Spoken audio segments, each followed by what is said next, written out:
Dios le bendiga, mis hermanos, bienvenidos a la clase de educación cristiana. Vamos a la lección, ¿verdad?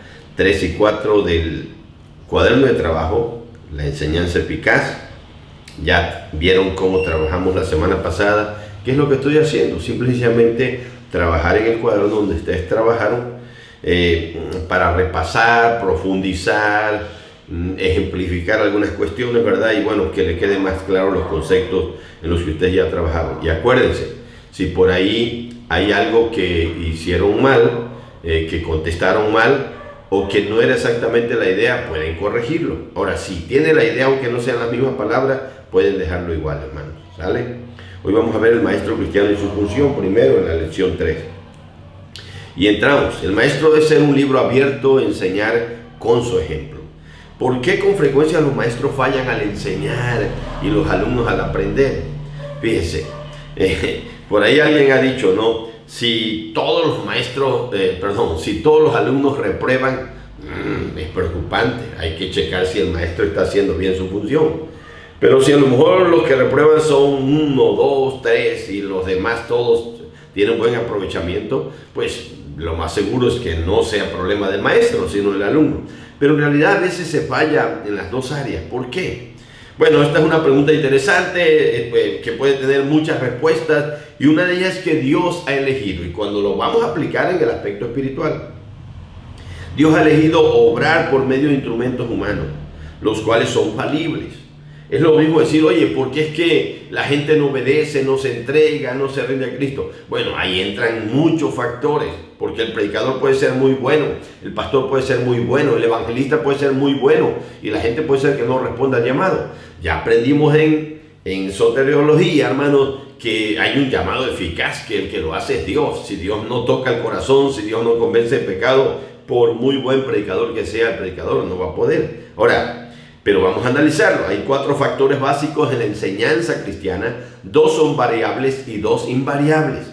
Señala cuáles son los variables y cuáles los invariables. Bueno, invariable, el Espíritu Santo, que es clave la persona del Espíritu Santo. Ya vimos por qué, ¿sí? Porque Él es el que convence de pecado, de justicia y de juicio. Me vas a mandar el verso donde dice esa verdad. O sea, si el Espíritu Santo no convence a nadie, nadie se rinde al Señor, nadie se entrega y nadie va a entender. Así que el Espíritu Santo es un elemento clave en la enseñanza cristiana. Él va a revelar a Cristo, hermanos, ¿sí? Claramente lo dice 1 Corintios capítulo 2, donde Él es el que revela, Él es el que nos pone la mente de Cristo para que podamos entender lo que Él reveló en su palabra. Así que el Espíritu Santo es un elemento invariable. Y bueno, digo elemento, pero en este caso sería una persona, ¿verdad? Que me perdone por usar ese término.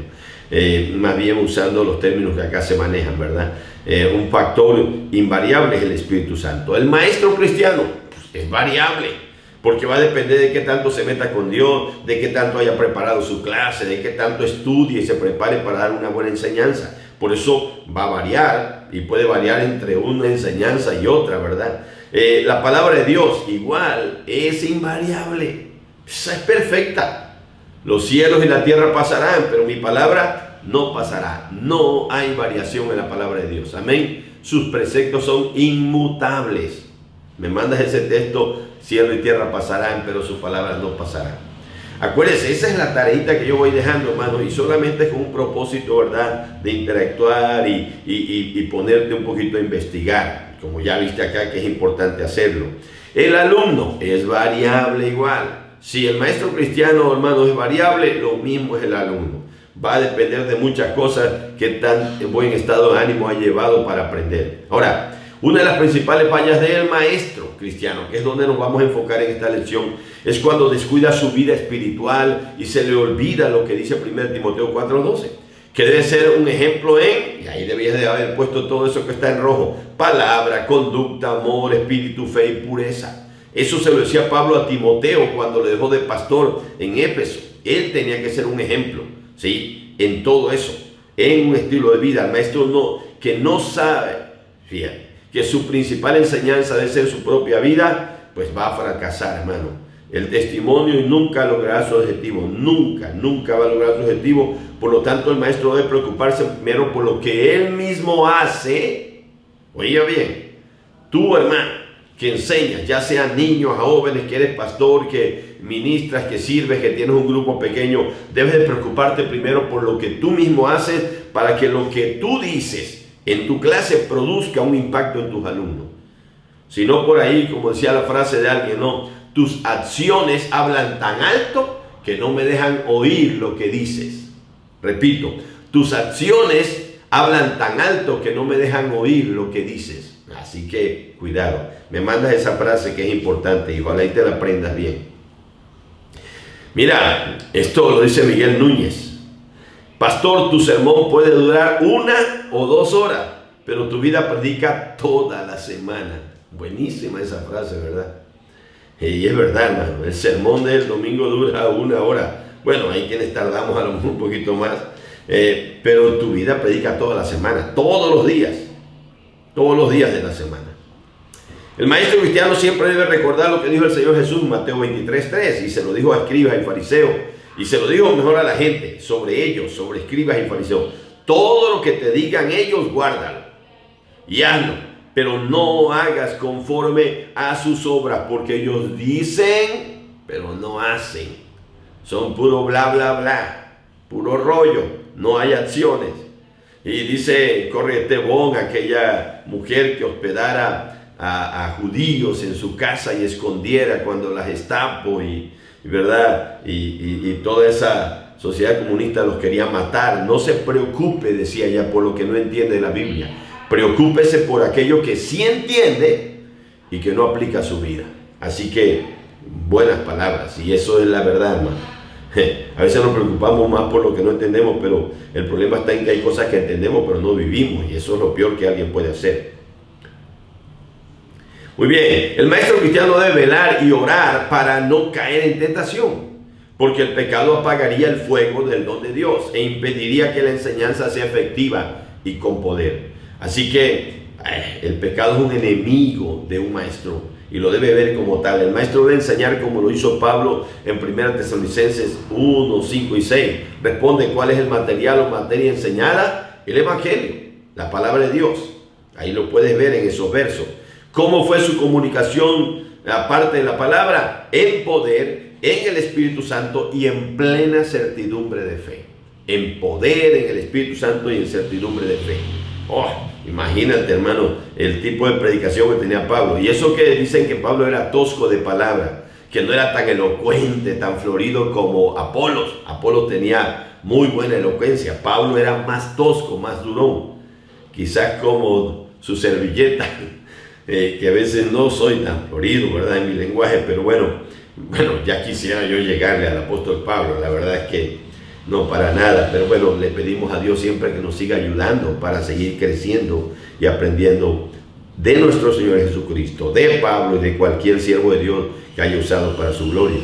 ¿Cómo fue la enseñanza en su propia vida? Dijo él: como bien sabéis cuáles fuimos entre vosotros, siendo imitadores de nosotros y del Señor. Y es que allí en 1 Tesalonicenses, hermano, el apóstol Pablo fue claro. ¿Por qué? Porque Pablo estuvo entre ellos, hermano, y vivió entre ellos. Y les decía en el verso 10, en el 9, ustedes se acuerdan, hermanos, de nuestro trabajo y fatiga y cómo trabajamos de noche y de día. Y da a entender de que ellos lo conocieron. Dice el 10, vosotros sois testigos y Dios también, de cuán santa, justa e irreprensiblemente nos comportamos con vosotros los creyentes. Y todavía en el 11 vuelve a decir, así como también sabéis de qué modo, como a padre e hijo, les exhortamos. Oye, hermano, la verdad es que luego se ve que Pablo tenía un estilo totalmente transparente entre ellos. Ellos lo conocían y él por eso le dice, saben cómo fuimos entre ustedes, siendo imitadores de nosotros y del Señor. Y por último, en Romanos, hermanos, Pablo igual toca, pero ya fue una exhortación, 2:20 al 22, fuertísima esa, ¿verdad? Si la has leído. Se ve que se la tira a alguien de esos que se creía y decía ser un judío que guardaba la palabra, y le decía, hey, tú que enseñas a otros, ¿no te enseñas a ti mismo? Tú que predicas que no se ha de hurtar, ¿hurtas? Mira todo lo que le decía. Tú que dices que no se ha de adulterar, ¿adulteras? Te estás contradiciendo con tus propias acciones. Y preguntaba qué es lo que será blasfemado por los maestros que contradicen la enseñanza de su vida. Y es triste, pero lo que sucede cuando alguien habla pero no vive. El nombre de Dios es blasfemado entre los gentiles, entre los paganos, cuando alguien no está viviendo una vida acorde con lo que está enseñando.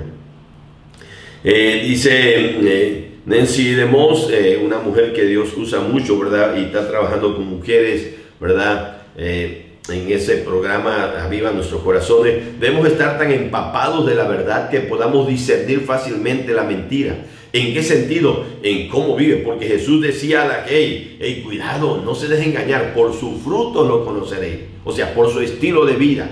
Los falsos maestros saben disfrazar muy bien su enseñanza, pero el estilo de vida es la clave para evaluar bien eso. Por sus frutos lo conoceréis. Me mandas el texto, hermano. ¿Cuál es? Por sus frutos lo conoceréis. ¿Cuál es la cita? Ok, la tarea fundamental del maestro en teoría. El foco de atención de la enseñanza es el alumno y su aprendizaje, no importando tanto el método que el maestro vaya a usar. Pero hermano, sí es importante saber la función de un maestro y puede ser parecida a la de otros trabajos. No sé a ti cuál te haya parecido. En la lista siguiente hay varios trabajos y tú ibas a decir en qué se parece tal trabajo al del predicador. Aquí puede variar mucho lo que tú pusiste con lo que yo voy a poner, hermano. No importa. Si tiene la idea, déjala. Ahora, si tiene una idea diferente pero está igual razonable, déjala. Pero si tú igual quieres apuntar lo que yo te pongo acá, lo puedes poner, hermano. Es para tu ayuda. Acuérdense que esto no me lo tienes que mandar. Este es tu cuaderno de trabajo, hermano. Y por eso con esto lo vas a corregir si es necesario. Ahora, primero, la de médico. ¿En qué se parece? Yo creo en que tiene que estudiar a sus alumnos para recetarle la mejor enseñanza que los sane.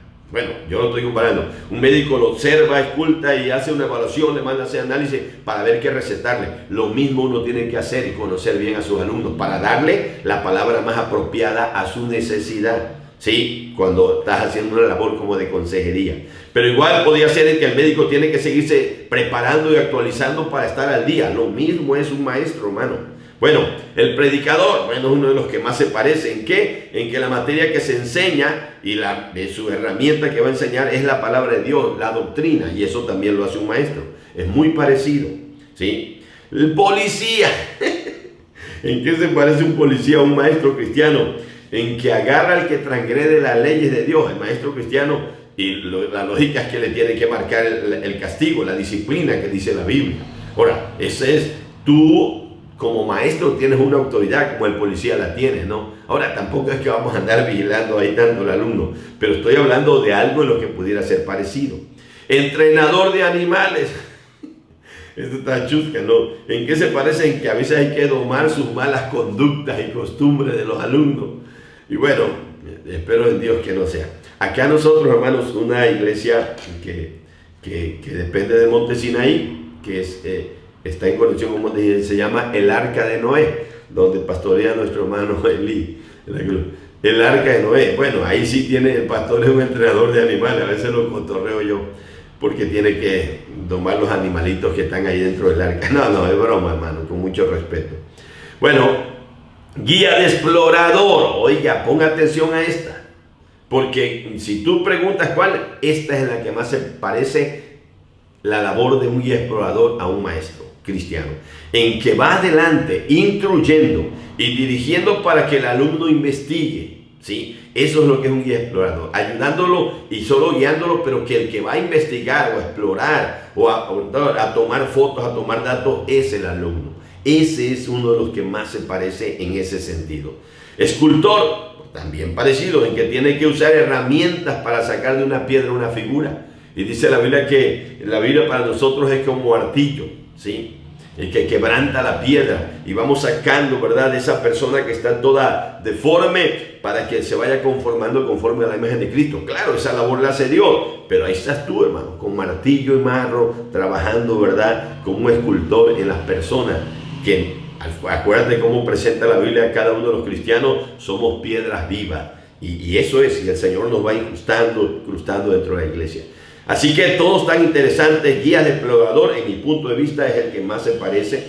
Y por eso se pone ese ejercicio así. Acuérdate que este material es tomado, hermano, de un libro de las 7 leyes de la enseñanza de Milton, ¿verdad? Ok, muy bien. Principio 2. La enseñanza debe guiar al alumno a aprender por sí mismo. Por eso el de guía explorador es uno de los más importantes aquí, el que más se parece. Otra forma de expresar este principio es: nunca le digas al alumno lo que él puede descubrir por sí mismo. Y bueno, vamos aquí, hermano. Génesis 2, 18 al 20. Ilustra muy bien este principio. Mandamos la tarea, léalo y explícalo. La función de Dios como maestro usando el principio 2 y la de Adán como alumno. ¿Te acuerdas lo que Dios hizo con Adán? Ya lo había creado, ¿sí? Y entonces Dios le dio la tarea a Adán de ponerle nombre a todos los animales, con el propósito de que Adán, al ir poniendo los nombres, voy a usar los nombres nominales que nosotros decíamos, encontró que estaba el toro y la vaca, el caballo y la yegua, ¿sí? El jirafo y la jirafa, el elefante y la elefanta, ¿sí? Todo en pareja, el chango y la changa. Bueno, en sus nombres que le haya puesto Adán, y se fue dando que todo tenía pareja, una tarea con un propósito, y se dio cuenta de su necesidad, que para él no había ayuda idónea. Cuando Adán hizo la tarea, entonces Dios lo durmió. Le puso, ¿verdad?, una anestesia, lo duerme, le saca su costilla y le mostró, hermano, lo que le había hecho, ¿verdad? Y le había puesto a su ayuda idónea ahí junto a él. O sea, hermano, una enseñanza lo manda a hacer una tarea con el propósito de que al hacerla, él descubriera su necesidad. Este principio implica que un maestro debe estar menos preocupado en hablar, dar cátedra, y más ocupado en estimular, mover al alumno. Estoy hablando para un maestro de escuela dominical mayormente, o en todos los sentidos, hermano. Aún acá, por lógica, tenemos que impartir la clase en este formato. Pero por lógica, en asuntos presenciales vamos dejando procesos diferentes. Y tú sabes la metodología que hemos usado acá. Y ahora en esta estamos usando una un poquito diferente. No estoy dejándote el cuestionario que mandaba yo en el programa de Classroom, sino que es un poquito diferente. Ahora, pero tienes que moverte, estimularte a mover. Yo sé que a veces es nada más de completar una frase, de buscar el texto y poner ahí, es algo aparentemente sencillo, pero es un trabajo de investigación, aunque sea sencillo. El alumno aprende por sí mismo usando preguntas, investigaciones, meditaciones y debates, hermano. Ese es un formato muy bueno. Ahora, la práctica de la función, el maestro debe estimular el aprendizaje moviendo al alumno a pensar, meditando y leyendo, ¿sí? A relacionar ideas, investigando, interpretando, usando diccionarios, sinónimos, y a aplicar, practicando y obedeciendo, haciendo uso de cada una de las cosas que se le van dando. Ese es el formato, hermano, en cómo en realidad se lleva a la práctica la función del maestro. Estas fueron las formas que usó el Señor Jesús como maestro. En Juan 5:39 él manda a escudriñar las escrituras. Aunque se dice que en el original, hermanos, aparece más bien como un indicativo, más que un imperativo. Pero bueno, vamos a usarlo como está nuestra traducción. Busca un diccionario la palabra escudriñar y de seguro encontraste algo así. ¿Qué es escudriñar? Es examinar, inquirir, averiguar, investigar, excavar y rebuscar cuidadosamente algo. Es más, en el original significa, hermano, excavar profundo. Eso significa escudriñar, excavar profundo, no por encimita, no, profundo. Así que escudriñar no es solamente dar una lectura bola de pájaro.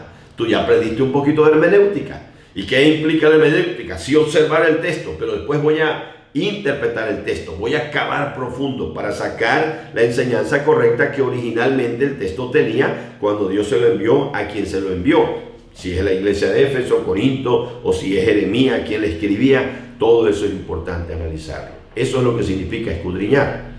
En Hechos 17:11 encontramos a los de Berea. ¿Cuál era la cualidad de los Berea y por qué eran más nobles que los de Tesalónica, hermano? ¿Por qué eran calificados así? Porque ellos reciben la palabra que Pablo le da y con toda solicitud la recibían, o sea, con toda buena voluntad, presto, dispuesto, entusiasmado, y escudriñando, iban a sus casas, escudriñando cada día la escritura para ver si lo que se les enseñaba era así. No tenían mucha Biblia como hoy en día las tenemos nosotros en versiones, ¿sí? Pero lo que da a entender es que habían porciones y habían documentos en donde ellos llegaban a analizar si lo que Pablo les había dicho era cierto o no era cierto. Vamos. Seth Latson dice en esta palabra: la maldición más grande en las casas de Dios es sentarte para, en lugar de oír la palabra de Dios, escuche las imaginaciones vanas de los hombres. Y eso es peligroso. Espero en Dios que ninguno de ustedes enseñe imaginaciones de hombres, sino que enseñe palabra de Dios. Y otra cuestión es que quienes se sienten a escucharles a ustedes, escuchen en verdad palabra de Dios y no solamente pensamiento de hombre. La ocasión determina la función. Vamos, inciso D: en ciertas ocasiones no se podrá aplicar este principio, es verdad, debido a varias circunstancias, como ahorro de tiempo. Tiempo para impartir las clases o las lecciones. Lea Hechos 27. ¿Por qué tenía limitado el tiempo Pablo, hermano? ¿Se acuerda de esa ocasión? Porque iba a salir al día siguiente y alargó su mensaje hasta medianoche. Lo tuvo que hacer así. No tenía más tiempo para enseñar, hermano. Tenía que ahorrar el tiempo porque al otro día salía de viaje. ¿Y te acuerdas lo que pasó? Ya en términos más tabasqueños o chocos, para los que son de otro lado, ¿verdad? De México o de otros países. Acá en México usamos este término, ahí lo pongo, hermano: se malmató Eutico. O acá más en comunidad más apartada dice: se somató. Bueno, eso significa, ¿verdad? En el latín, en el griego original, que se cayó de la ventana del segundo piso, hermano, y que estaba muerto. Si tú quieres, no sé si se desnucó, pero estaba muerto. Y Pablo tuvo que parar su sermón, ir, orar por él, resucitarlo. Dios lo usó para resucitar. Y Pablo no crea que ya acabó el sermón, vino a seguir terminando de predicar. Ya si se volvía a dormir, se volvía a caer, ya era su bronca de él. Pero Pablo tuvo que, dice, ni modo. Y yo a veces he dicho: si a Pablo se le durmieron, ¿por qué a mí no se me van a dormir algunos? Bueno, a él se le durmieron porque tuvo que prolongar el sermón hasta 10 horas de la noche. Ok, urgencia la situación. ¿Te acuerdas del caso del eunuco? Ahí está, hermano, con Felipe. ¿Cómo enseñó Felipe el eunuco? ¿Te acuerdas lo que pasó? Felipe estaba en Samaria predicando y de pronto le dice el Espíritu Santo: ve el camino desierto que va de Jerusalén a Gaza. Y está ahí esperando y ve que va un carruaje y le dice el Espíritu Santo: júntate ese carro. Y se junta ese carro, y cuando se junta oye que el eunuco iba leyendo al profeta Isaías y le preguntó: oye, ¿entiendes lo que lees? Y le dice el eunuco: oye, ¿cómo voy a entender si no hay quien me explique? Y ni 2 veces lo pensó Felipe. Se subió con él y conte, era un eunuco. Y no sabemos por qué causa era eunuco. Si era porque ya traía problemillas, espero que me entiendas, no quiero ni hacer bullying, nada de eso. Si era porque la reina de Candace ya lo habían castrado para poder ser funcionario de ella, porque así pasaba, o si era por una cuestión de un don de Dios, porque habían 3 razones o 3 causas por las cuales pudieran serlo. No sabemos, pero Felipe no le importó nada de ello. Él se sube al carro y empieza a enseñarle. ¿Qué hizo? Abriendo su boca le empezó a anunciar desde Isaías todo el evangelio de Jesús. No pudo usar otro método. ¿Por qué? Porque la urgencia de la situación lo meritaba. Él iba rumbo a África. No le dices: aquí vamos a un salón de clase, voy a usar un pizarrón. No hay tiempo para más. Así que usó lo que tenía a su alcance. Y llegaron a cierta agua y el eunuco le dijo a Felipe: oye, Felipe, ¿qué impide que yo sea bautizado si hay agua? Y le dice Felipe: pues si crees bien puedes, porque la clave es que creas verdaderamente en él, te arrepientas de tu pecado y van para el agua, hermano. Y dijéramos acá otra frase en Tabasco: y chuculum. Bueno, y los zambulló, hermanos, y salió el hombre, y después el Espíritu Santo apartó a Felipe. Así que, ¿cuál era la urgencia esa? El eunuco iba rumbo a Etiopía y tenía que enseñarle todo de una vez y rápido. Sí, a veces no da tiempo para ver qué metodología voy a usar. No, a veces es como acá en los videos, tenemos que ser dinámicos, hermano. ¿Por qué? Porque no puedo hacer un video súper pesado para que usted lo pueda manejar bien, y tratar de hacerlo lo más dinámico posible, dado que estamos solamente de este formato. Alta motivación del alumno es cuando los alumnos no necesitan que se les motive o mueva a la investigación o aprendizaje, porque ellos mismos están motivados a hacerlo. Así que no necesito que armar tanto, hermano. ¿Por qué? Porque hay una motivación en ellos. Cito un ejemplo bíblico de esto, y el ejemplo hermoso que está en la Biblia es el pueblo de Israel. ¿Sí? Cuando Esdras tomó el libro de la ley, lo leía, Nehemías 8, 1 al 12. Vas a leer toda esta porción, hermano, y tarea. Esta me lo vas a hacer, por favor. Ahí mismo, ahí en el programa, y lo vas a escribir. Lee, así como envías las otras cuando ves el video, así lo vas a hacer. Vas a leer Nehemías 8, 1 al 12 y mándame cuáles son todos los datos o las cosas que ves tú ahí, o los verbos que ves ahí, que demuestran que el pueblo estaba interesado en lo que se le decía. Tú vas a ponerme y me lo vas a mandar. Estuvieron atentos, el pueblo estuvo unido como un pueblo, estuvieron desde la mañana hasta el mediodía. Cada detalle que diga me lo vas a enviar, que es lo que tú crees, que demuestra que ellos tenían un interés ya muy innato. Hacía mucho tiempo que no leían la palabra X, lo que encuentres, hermano, en los versos. No es algo que tú te imaginas, sino que el verso en realidad lo esté diciendo. Ok, concluimos entonces. Hay veces que es difícil aplicar el principio número 2, pero cuando no se tiene limitado el tiempo es lo más apropiado.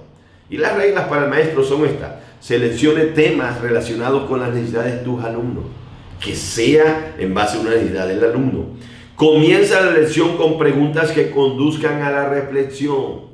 Preguntas, acuérdense, igual en homilética ya viste, hay muchas formas de introducir un sermón, haciendo preguntas y que conducen a la reflexión. No descanse hasta que el alumno dé evidencia de que está pensando en el tema. 4. Permita, si es posible, que el alumno tome su tiempo para contestar. No sea impaciente. Aquí, por lógica, es una situación complicada porque, por ejemplo, en clases presenciales estamos interactuando con el alumno, preguntamos, él nos responde. Acá es complicado hacerlo, dado que tú te pregunto y voy a esperar que tú me envíes, ¿verdad?, tu respuesta. Permita, si es posible, que el alumno tome su tiempo para contestar. No sea impaciente, contrólese en querer contestar, da la respuesta antes de que el alumno intente expresar lo que entiende. Enseñe al alumno a preguntarse el qué y el por qué de cada concepto.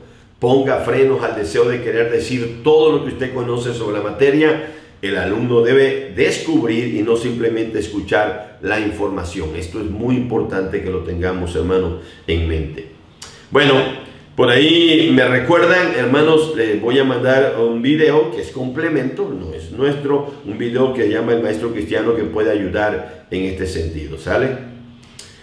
Aplicación del principio. Lo último, escribe alguna técnica o método que podrá usar para estimular a sus alumnos a aprender. Bueno, ahí vas a poner y me mandas la que tú creas. Me vas a mandar una. Yo te estoy poniendo esta. No me mandes lo que yo te estoy poniendo. Me vas a mandar alguna diferente esta. Ahora, no, hermanos, que no me pensé en otra, solamente en esa que usted puso. No, tú vas a escribirme y mandarme alguna técnica o método que podrías usar para estimular a tu alumno a aprender. Alguna, ¿sí? Mandarlos a leer o a investigar sobre un tema en específico. Esa es lo que yo te estoy poniendo, ¿sí? Que es a veces un método que usamos mucho.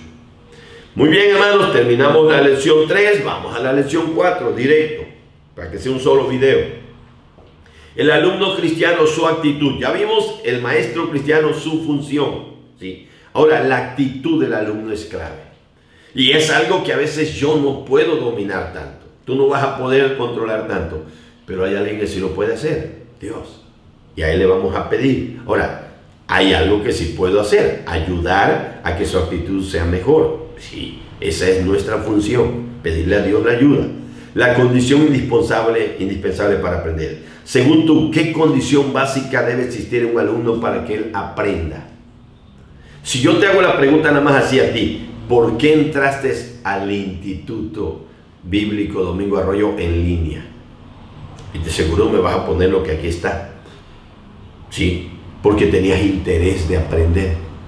Porque ibas a poner atención y le pusiste atención a una promoción o a lo que alguien te dijo del instituto y te provocó un interés, un deseo de conocer acerca de la materia que se va a enseñar. Y digo, oye, te enseñamos la tira de materia y dices, sí, es lo que yo quiero, es lo que yo necesito, es lo que yo he andado buscando.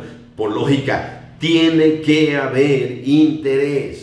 Y por lógica, la atención correcta, el deseo de querer conocer más acerca de tal materia. Lo mismo es si tu alumno no tiene interés en la materia que le va a enseñar, hermano, por ahí lo primero que hay que empezar a hacer es despertarle ese interés. Ahora, el único que produce el querer como el hacer por su buena voluntad es Dios. Me vas a mandar ese texto que más adelantito lo tocamos, ¿verdad? Ese que está en Filipenses. Dios produce en nosotros el querer como el hacer. O sea, Dios pone el interés, en otras palabras. Ok, en 2 Corintios de Crónica, 34:21 está el caso del rey Usías. ¿Cuál fue, hermano, la forma en cómo mostró interés? Hermano, interés y deseo tenía ese hombre de saber lo que decía Dios acerca de él en el libro de la ley, para después de eso obedecerle. Me gustaría que leyeras todo el capítulo. Si lo lees te va a sorprender. Estaban haciendo limpieza, construcción del templo y encontraron el libro de la ley. Años que nadie lo leía, hermano. Y cuando lo encuentran se lo llevan al rey y por lógica él me dijo, ¿sabes qué? Por favor investiguen, vayan a ver a alguien que sepa interpretarlo y que me digan qué es lo que dice el libro acerca de mí. Oh, ese interés estaba pasado, la verdad. Principio 3, surge de ahí. El alumno debe de estar interesado en lo que se enseña. Yo espero, hermanos, que ustedes estén interesados en esta materia. Porque algunos dirán, hermano, pero puede ser. Hermano, pues yo no tengo el don de la enseñanza, o yo ahorita no estoy enseñando, o a mí no me gusta enseñar. Puede ser que alguien diga, no, yo no tengo esa capacidad. Pero hermano, al fin de cuentas, dice, bueno, pero si me enseña, pero si tengo un pastor que me enseña, o tengo un maestro que me enseña en grupos pequeños. Bueno, sea de una forma u otra, yo tengo que interés en la temática. Para quizás, si yo no tengo el don, a lo mejor en un momento de ayudar al que a mí me enseña. Y decirle, ¿sabes que acá hay datos buenísimos? Se lo puede pasar, ¿no? Y ayudarlo. Ahora, lo ideal es que si no estás estudiando en el ICTA, le digo, oye, ¿por qué no te metes a estudiar? Vas a aprender para enseñar mucho mejor, ¿no? Un buen consejito para alguien que te esté enseñando y te das cuenta que no sigue algunos principios de esto. Es imposible aprender algo bien si no hay un interés suficiente en la materia o el tema que se va a enseñar. Este principio implica lo siguiente: el maestro debe primero promover el interés en sus alumnos en la materia o temas que le va a impartir antes de poder enseñársela. Y decirles, ¿sabes qué? Oye, es casi como el neolítico que se pone acá en los mercados, ¿no? O en las plazas. Venga usted a ver, y levanta la voz así. Aquí tengo un secreto, algo que les cambiará la vida. Y es algo que se mueve como una serpiente y empieza... La gente dice, ay, y empieza a llamar la atención de la gente, a provocar interés, diciendo caballa y media, así son los merolicos, ¿eh? Y ya cuando le miren, sí, te mueve así, es así flexible en una serpiente, y de pronto saca un reloj, y es un reloj de esos que, claro, la cinta se mueve, se dan cuenta que se mueve, mire qué hermoso, marca la hora así. Lo que quería era venderles algo. Y el chiste es a veces, bueno, no me malentienda, ¿verdad? Pero a veces hay que ingeniársela, sobre todo si le vas a dar clase a los niños, a los jóvenes. Tú tienes que provocar el interés en ellos con algunas cuestiones. Hermano, esto es importante. Para promover el interés de los alumnos, considera dos factores: el factor de atención y el factor de motivación. Y vamos a ver el de atención. Es el enfoque de la mente, la atención, es el enfoque de la mente y la energía sobre un objeto o asunto determinado. Hay dos tipos de atención: voluntaria. Vea la Nehemías 8:5, ese es un dato que me vas a mandar. El pueblo estuvo atento en su lugar, estaban así boca abierta, estaban escuchando a Esdras. Esdras estaba pasado, había preparado su corazón, hermano, para enseñar, para inquirir y para meditar y después para poder enseñar bien. Ese texto es buenísimo, hermano. Te voy a dar ese dato exacto, ¿verdad? Te lo voy a dar y tú me mandas cuál es la cita que te di. Pero a mí es uno de los textos que me fascina, hermano, de este hombre. Dice Esdras capítulo 7, versículo 10, porque Esdras había preparado su corazón para inquirir la ley de Jehová y para cumplirla y para enseñarla. Hay tres para qué. ¿Para qué preparó su corazón? Para inquirir. La palabra inquirir es meditar. Para cumplir y para enseñar. Tú me vas a mandar los tres para qué preparó Esdras su corazón, y la cita donde está es Esdras 7:10. Los tres para qué preparó su corazón. Ahora, por eso, como Esdras estaba bien preparado, mi hermano, el pueblo estaba así, pasado. Es que este maestro que tenemos llamado Esdras está pasado, estaban bien atentos. Y la involuntaria, la atención involuntaria es cuando el maestro, el que va a dar la enseñanza, tiene que ingeniársela. No tan atento, pues voy a hacerle ruido, voy a hacerle morigueta para ver si llamo la atención, y sobre todo con los niños. Sí, de ahí que una maestra de niños tiene que ingeniársela a veces. No sé si tu niño has conocido a alguna educadora. Tengo una hermana, una cuñada que son educadoras, hermano. Y bueno, yo un tiempo trabajé con niños y me gustaba. Que si mimos, que si hacer morilletas, hermano. Y lo ideal es eso, ¿no? Contarles de una manera drástica, ¿verdad? La historia de los niños, eso les fascina. ¿Por qué? Porque no tienen la atención voluntaria. Necesito tener una atención voluntaria. ¿Te acuerdas lo que pasó en Éxodo? ¿Por qué estuvo atento el pueblo? Si no iban a estar atentos, ¿verdad? trueno, relámpago, sonido de bocina. En otras palabras, Dios le montó un espectáculo de luz y sonido. Luz, destellos de luz, hermano, y aparte sonido. Temblor. Claro, hermano. Es más, llegaron a estar tan atentos que después ya no queremos seguir escuchando a Dios, porque en realidad era fuerte, pero es una atención involuntaria. Ok, lo que impide la atención, la apatía. ¿Sí? La apatía no dice, apatía que tengo, es una tía que era chismosa. No es. No, ejemplo, ¿cuál es el reclamo de Dios en Proverbios 1, 23 al 30, hermano? Es esta: el reclamo es como Él llamó y habló y ellos lo desecharon, fueron simples, no quisieron escuchar, no le pusieron atención. Dios también nos desechará y no nos atenderá. Eso es lo que le decía Dios. La apatía de su pueblo, ¿hasta cuándo simples amaréis la simpleza? Esa es la apatía, la simpleza en ese sentido. Y los necios van a seguir burlándose. He aquí, yo llamo, si yo les hablé en las plazas y no quisieron oír, entonces cuando ustedes me llamen yo no los voy a oír.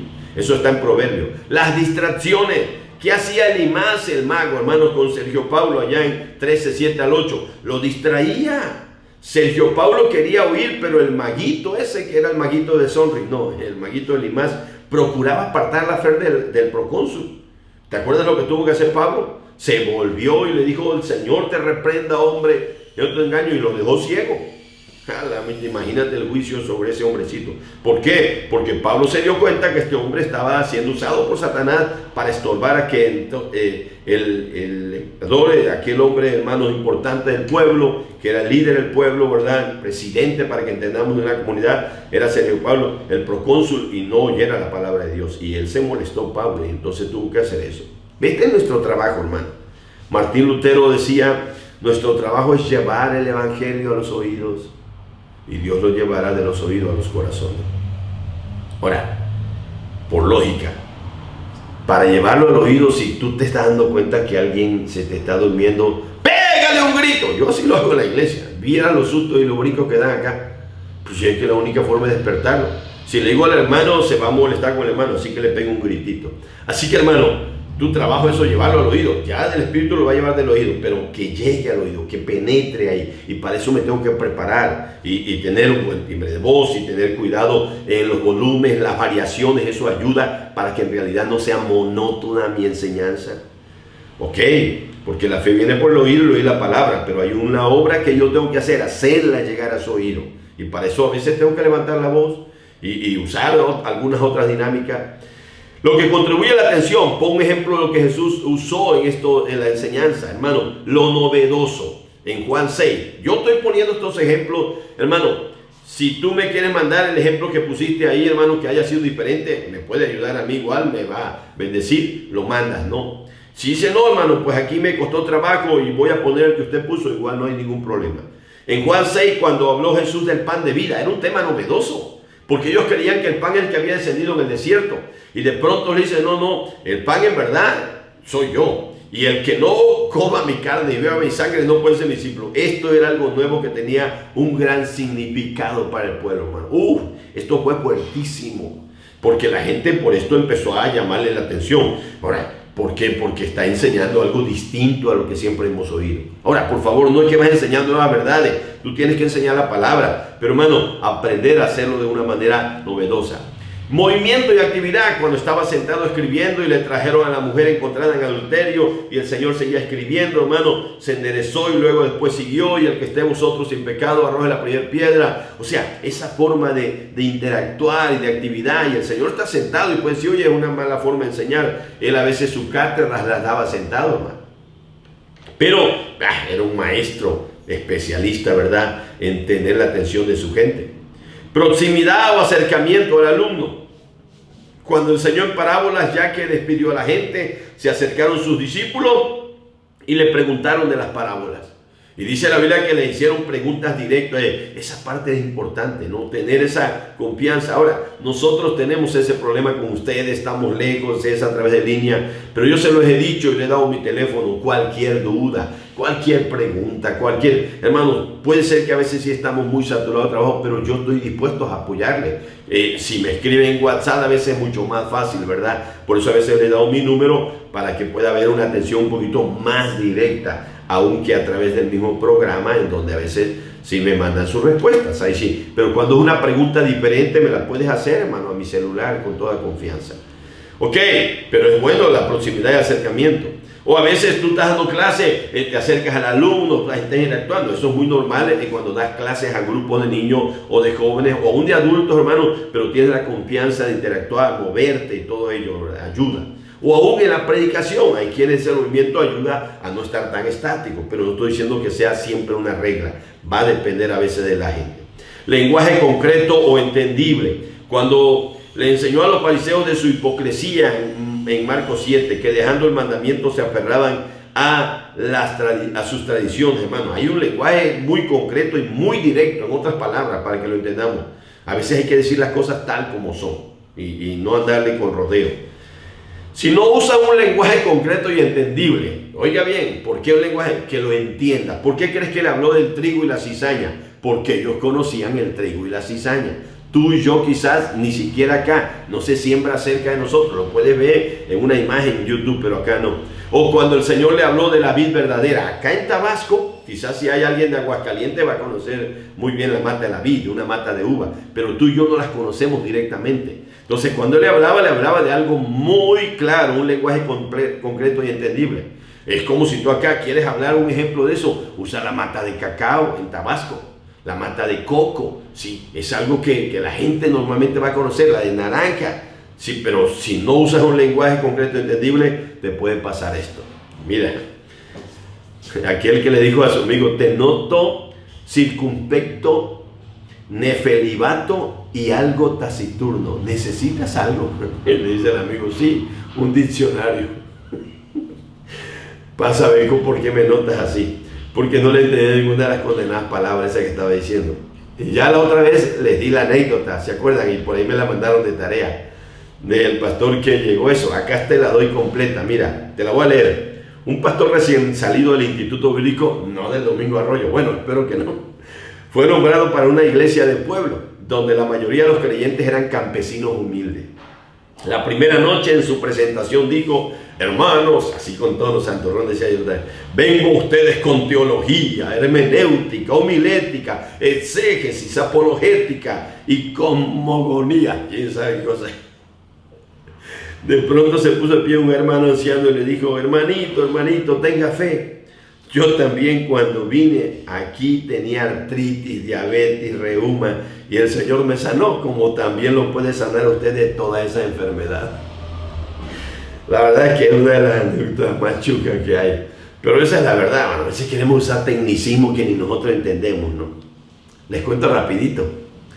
Mi primer sermón con mi maestro Domingo Arroyo, hermano, mi primer sermón. Se llamó Del cenit a los abismos. Me dijo Domingo Arroyo, póngale un título así que impacte. Y iba yo a hablar sobre la historia del hijo pródigo, la parábola del hijo pródigo, entendiendo cómo estaba acá el hijo pródigo y cómo cayó tan bajo. Y mi título fue El cenit a los abismos.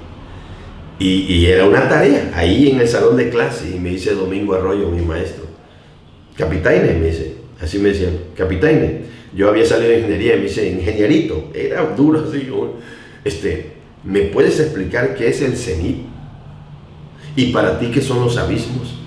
Ay, hermano. Y sí, yo había analizado algunas cuestiones, yo quería hablar de cuando el sol está en su cenit, y quiero tratar de una explicación, hermano, muy científica del asunto. Le dice, no, cállate mejor, dice, estás reprobado, tu sermón tiene el peor de los títulos que yo he oído. Casi me puse a llorar, ¿no? Pero esa lección me ayudó mucho a no usar tanto tecnicismo que otros no pudieran entender, ¿verdad? Bueno, te lo cuento porque fue una cosa que a mí me ayudó mucho. Esa no me la mande porque me vas a recostar mi tristeza. Ok, pero si me mandas la de taciturno. Si me puedes mandar qué significa circunspecto y nefelibato, te lo agradezco. Ok, es broma, hermano. Solo manda el asunto de la anécdota. Entusiasmo y humor. Esto es entusiasmo y humor, hermano. Sí, que a veces te cuento algo así. Es la idea, ¿no? Yo sé que no estamos directamente interactuando, pero me imagino por lo menos se te hace una carita de sabrita al decirte lo que eras y caballás que a veces se me ocurre. Cuando dijo que si nos volviéramos como niños no entraríamos en el reino, que hay que sacarle un ojo a personas para poder ser ahí, y recibía a los niños y los bendecía. Esa es una forma, hermano, en verdad. Algunos han dicho, oye, es más fácil que un rico pase por el ojo de una aguja. Algunos dicen que el ojo de la aguja era una puerta de Jerusalén. Todo lo que, el asunto es que Jesús lo decía con sarcasmo y de una forma, un sarcasmo que hacía reír a veces a la gente, porque esa es la verdad. Ahora, hermano, ilustraciones. El Señor es especialista en ilustraciones. Cualquier parábola de Jesús, como la del buen samaritano, el sembrador, son ilustraciones, ¿sí? Así que todos esos eran métodos que Jesús usaba para tener atenta a la gente. El factor motivación. 2. La motivación desde luego es un problema que preocupa a la mayoría de los profesores. Es también un tema que ha sido tratado por muchos estudiosos de la didáctica. La atención es el arranque, dicen algunos, que comienza el interés del alumno. Ahí, ya los tengo atentos. Empecé con una buena introducción. Eso ayuda a tener el interés del alumno, ¿sí? La motivación es el generador, es el que los mantiene motivados, porque no nada más tengo que captar su atención, sino mantener esa atención, mantenerlos motivados en todo el momento, que mantiene el deseo de aprender en marcha. Entonces, hay dos tipos de motivación. La externa es la que produce el maestro, el ambiente del salón de clase. Si tú tienes un salón de clase apropiado, el ambiente va a estar muy bueno para que puedan estar bien motivados, bien atentos, hermano. Y la interna, esa es la que produce Dios a través del Espíritu Santo. Filipenses 2:13, ahí está el texto que te decía hace rato. Dios es el que produce en nosotros el querer como el hacer por su buena voluntad. Cuando el alumno es un hijo de Dios en plena comunión, el Espíritu Santo va a producir la motivación en él y deseo de aprender. Pero cuando el alumno no es cristiano, hermano, tú le vas a compartir la palabra impío, ahí sí te las tienes que ingeniar. Sí, pedirle a Dios que te ayude. O está apagado igual el hermano espiritualmente, el maestro tendrá que esforzarse al doble para motivarlos, hermano. Entonces, esto es muy importante entenderlo. Miren lo que dice Paul Washer: cuando el Espíritu de Dios está obrando, no hay necesidad de manipulación, ni música bonita, ni bajar las luces, ni invitaciones llenas de psicología, ni otra cosa. No importa quién es el hombre, se va a convertir cuando el Espíritu de Dios esté obrando. Esa es la verdad. A veces, ahora, puede ayudar que haya un bonito ambiente, sí ayuda, que haya buena música, sí ayuda, hermano, pero no debe depender de ello, sino del poder del Espíritu Santo que convence, que taladra, que esa palabra penetre al corazón. Y para eso tú te tienes que preparar. Y yo, y dice, ay, ojalá y haya luz bonita para que los ayude. Ojalá me ponga una música de fondo para que los ayude. No, mi hermano, por favor, estás confiando en cosas que no deberías de confiar. Confía en el poder de Dios y prepárate bien para hacer tu trabajo. Ve, lo que contribuye a la motivación externa del alumno: sentirse a gusto en el salón de clases, tener una relación cercana, amigable y respetuosa con el alumno. Eso ayuda, hermano, a aceptarlo como son, aunque se les exija ser mejores, ser tratados como personas con dignidad, respetando sus derechos. Estoy hablando con ser tomado en cuenta. Con ustedes tratamos de ser todo esto, hermano. Ser tratado como personas inteligentes, maduras y capaces, ¿verdad? Todo eso ayuda, hermano. Trabajar con una metodología activa y participativa, que vayan entendiendo todo lo que se trata, el estudio de la clase, que puedan expresar abiertamente sus dudas y reciban respuesta adecuada. Por eso les pido, mándenmela cuando las tengan. Reconocer y valorar sus avances, tanto individuales y grupales. Ejemplificar lo que se enseña, impulsarlos a practicar lo aprendido en el salón de clases. Bueno, acá ese es nuestro problemita, que a veces no tenemos tanto un salón de clase, ¿verdad? Y eso nos afecta un poquito. Pero bueno, son las limitaciones de este tipo de programa. Lo que destruye la motivación de los alumnos: sea ignorante a las necesidades de sus alumnos en clase, o sea, ignore sus necesidades. Y eso pues va a desmotivar. Enseñe sobre temas que no tienen nada que ver con sus alumnos. Imagina, estás hablando de niños, te vas a estar metiendo Apocalipsis, te vas a subir a la gran bestia, aunque a los niños les puede motivar eso, pero bueno, hay que tener cuidado qué es lo que le va a enseñar uno a cada alumno. Sea desorganizado en su presentación, o sea, que ellos se den cuenta que no te preparaste. Eso es terrible para un alumno, los va a desmotivar. Hable constantemente y no permita que sus alumnos participen, o cuando quieran preguntar algo, cállate, deja que yo termine. Eso es lo peor que puedes hacer. no esté al día de sus conocimientos, o sea, que ellos se den cuenta que no estás actualizado, que no estás preparándote. Usa la sátira y búrlate cuando el alumno se expresa o haga preguntas. Esa pregunta tan tonta que me acabas de hacer. Imagínate que Jesús le hubiera dicho así, ¿verdad? Cuando le dijo a Felipe, Señor, no sabemos a dónde vas, no sabemos cuál es el camino. Y le dice, Señor, le dice, ahora Felipe sí le dice, hace tanto tiempo que no sabe, eso le dijo con respecto al Padre, pero cuando le dijo, ¿sabes qué? Yo soy el camino, la verdad y la vida. No le dijo, qué burro eres, Felipe, cómo eres ignorante, con razón no eres tan importante. No, nunca hizo eso Jesús. Ahora, de la apariencia de un sabelotodo, igual eso desmotiva al alumno, hermano. Trate a sus alumnos como tontos. Sea un pésimo modelo de lo que enseña. Por ahí alguien ha dicho que a veces mis metodologías o tipo de preguntas a veces son tan sencillas que puede tratar como tonto. No, hermano, yo lo voy a decir con mucho cuidado. Yo le doy gracias a Dios porque entre ustedes hay algunos que tienen licenciaturas, doctorados, tienen posgrados, están más capacitados que un servidor. Pero igual hay alumnos, tenemos alumnos que su nivel académico es bajo, hermano. Y espero que entienda, o sea, tratamos de adaptarnos a cualquiera. Y eso es lo bonito de aprender junto con hermanos de distintos niveles de conocimiento o hasta qué niveles de estudio haya llevado cada uno. Nunca use variedad de métodos al enseñar. Eso igual es muy importante, tener mucho cuidado, hermano. Si no lo usas, vas a desmotivar al alumno. Si solo usas una misma metodología. Y bueno, las últimas reglas para el maestro: nunca empiece a enseñar sin estar seguro que tiene la atención de sus alumnos. Ya lo vimos, ya lo tiene. Acá es complicado. ¿Cómo saber que empezaron bien atentos a la clase? Pues no lo sé. Deténgase cuando la atención se pierde y no comience hasta que se restablezca. Como yo me diera cuenta que alguno de ustedes se está durmiendo, me paro. Yo a veces en las prédicas he hecho así, me quedo en silencio un ratito. O si veo que alguien está platicando y se oye el murmullo, ya se dieron cuenta que por ahí había un asunto. O pegar un gritito. No agote la atención de sus alumnos. Eso significa que no tarde uno tanto. A veces uno trata de ser lo más rápido posible, pero luchamos con el tiempo. Toque temas use ilustraciones y vocabulario de acuerdo a la edad y trasfondo de sus alumnos. Y ese es importantísimo, adaptarte a la edad y al nivel de conocimiento que tienes. Si te invitas a predicar en una comunidad de Chiapas, ten cuidado, lleva algo que sea adecuado para ellos, que a lo mejor no tengan mucho conocimiento en otras áreas.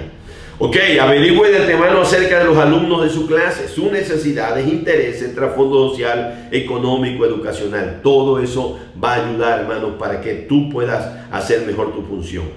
Y hay un buen consejo. Un buen consejo que no se debe de malentender, pero Santiago decía, hermanos míos, no os hagáis maestros muchos de vosotros, sabiendo que recibiremos mayor condenación. ¿Y de qué va a hablar ahí Santiago en el capítulo 3? Me mandas de qué habla en el capítulo 3. Yo no te lo digo. ¿De qué habla? Me lo mandas, ¿verdad? ¿Y por qué dice, oye, cuidado, porque el maestro es lo que más va a usar? Y no es nada más de de usarla bien. Hay que tener mucho cuidado. Por eso este es el asunto de la advertencia. Porque el maestro va a usar mucho eso de lo que habla Santiago bastante en ese capítulo 3. Por eso es un buen consejo. Ahora, no lo malentienda, entonces no va a ser maestro. No, la Biblia nos manda a enseñar, a predicar a todos, hermanos. Pero hay que tener cuidado con respecto a esto, porque por algo está diciendo ese consejo en el contexto de Santiago 3. Me mandas de qué habla él ahí. Ok, rapidito te doy estos tipos de profesores, hermanos, que hay en las iglesias. Bueno, no hay en las iglesias, perdón. Hay en las escuelas seculares. Espero en Dios que en las iglesias no haya ninguno. Profesor Valium, el que piensa que es obligación del alumno soportarlo sin bostezar, porque habla tan tedioso que se duerme. Profesor Rollero, que se la pasa hable y hable desde el inicio hasta el final de la clase, desde el inicio hasta el final del semestre escolar, pero nunca hacen ni viven lo que dicen. Puro bla, bla, bla, rolleros como ellos solos.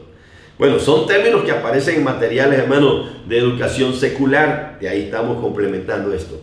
Profesores dictadores que obligan al alumno a transcribir a su cuaderno todo el libro de texto y se la pasan dictando como si aún no se hubiera inventado las bibliotecas y la fotocopiadora.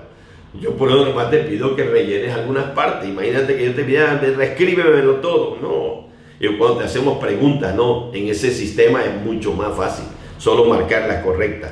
Ok, profesores mafiosos, corruptos, que adrede se ponen muy exigentes para propiciar regalos o favores especiales por parte de los alumnos.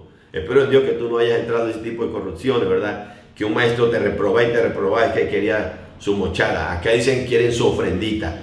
No, esperamos en Dios que si algún día tú sabes de algún maestro que hace eso, házmelo saber, que nosotros como directores seremos los primeros, hermanos, en votarlos del programa, porque no es correcto.